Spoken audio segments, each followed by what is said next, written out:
The plan was simple: paddle the kayak, do some fishing, maybe photograph the cypress trees and birds around Ocean Pond. But sometimes the weather has other plans. With winds forecast at 20 to 25 knots, this trip turned into something different. A reminder that slowing down and adapting is part of the adventure too. When we arrived, the forecast wasn't exaggerating. The lake looked more like open water than a calm inland pond. Andrew and I quickly switched from paddling mode to wind management mode. Our campsite sat right on the water. The trees helped break the wind some, but it was still pushing hard. We started the fire before dark and settled into the rhythm of camp life. Down at the beach, wind-driven waves rolled onto the shore, a strange sight when you remember this is just a lake.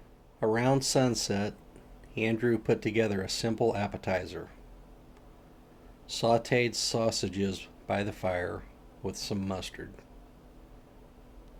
Dinner was steak and vegetables.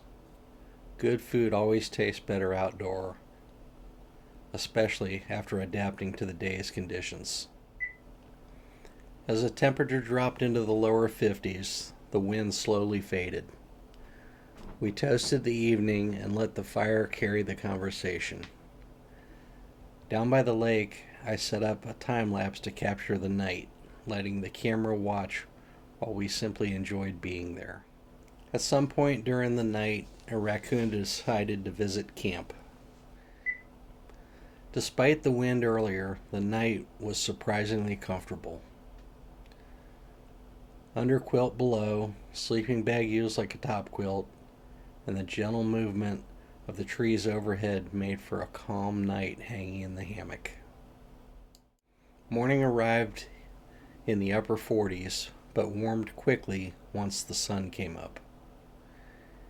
Andrew started coffee, and I went with hot chocolate. After warming by the fire, breakfast was sausage and scrambled eggs, minus the shredded cheese, thanks to our overnight visitor. Eventually, it was time to break camp. We made sure the fire was completely out, checked the site for trash or loose gear, and left the campsite the way we found it.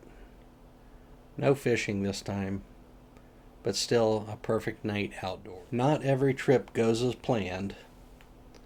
Sometimes the best adventures come from adapting, slowing down, and just being present where you are. Emory-Outdoors, thanks for watching.